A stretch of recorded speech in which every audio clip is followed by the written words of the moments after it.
Hello, wingmen, leaders, and warriors. This is Senior Chief Rich Helton, and today I'm going to be walking you through steps 7 and 8, the final problem-solving actions.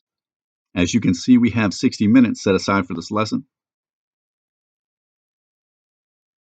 And the outcome for problem-solving remains: lead organizations through problem-solving efforts to achieve mission success.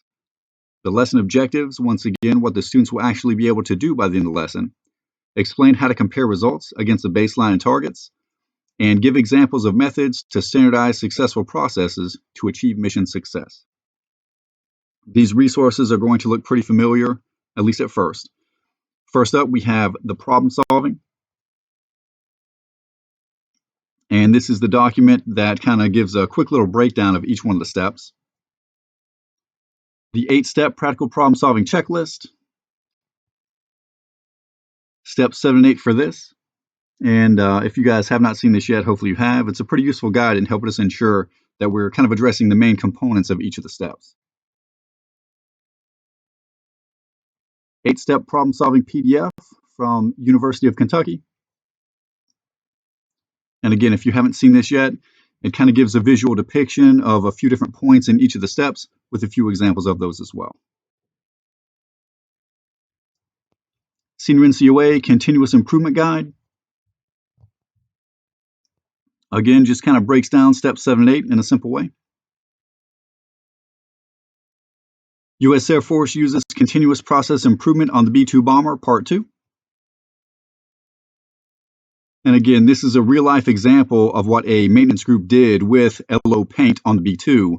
So if your students have not been bought in yet, hopefully using this at some point along the steps will get them to buy into the process. Improve follow-through skills to increase project successes. This is basically a quick and dirty on how to improve follow-through, and that's of course going to relate well to step 8. So this is a fairly quick read with some good points in it. And then the last one here, Lean Success, the missing link. The missing link, this is just a quick, easy read about process confirmation. So again, tying into step 8. Now I went to the LP. Again, we have 60 minutes for the LP, 10 minutes for the intro. This video here, Oregon runner prematurely celebrates win before crossing finish line. Just a fun little way to illustrate what can happen if you're going through a process, running in this case. You think you're there, you think you've got it, and then you don't fully follow through, and you can see what happens in the video. So in the lessons up to this point, like it says here, we were working with aspects of the problem itself. So for the last two, confirm results in process and standardize successful processes, they're the most overlooked. We found a lot of documentation that said that. So we really want to drive home to the students how important 7 and 8 are. So like it says here, overlook the need to confirm and standardize process and the solution will not reach its full potential. Get the students involved in, okay, well, if somebody's been problem solving, or it could really be any task related to problem solving, and they didn't follow through, well, what has happened because of it? I'm sure you guys will have a great discussion based on that.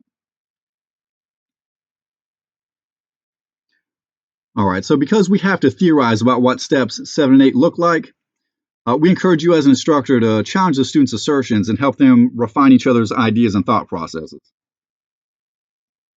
So explain how to compare results against baseline and targets. If you don't know how you're performing relative to your baseline improvement targets toward the beginning of the steps, or the root cause of the problem was not correctly identified, you may have missed the mark here. And then give examples of methods to standardize processes to achieve mission success. With step 8 being often so overlooked or not fully accomplished, maybe the student or maybe you as an instructor have done an enormous amount of work on some kind of problem-solving effort, only to have it come undone later on because you didn't finalize that process.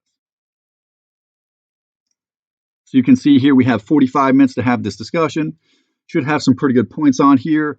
As an instructor, we're going to need you guys to refine, really pick at the students' ideas and their critical thinking and help them refine this. So like with all these lessons, the more the students are challenged and forced to think critically about their processes and the project, the sharper and more refined that their problem-solving skills are going to be.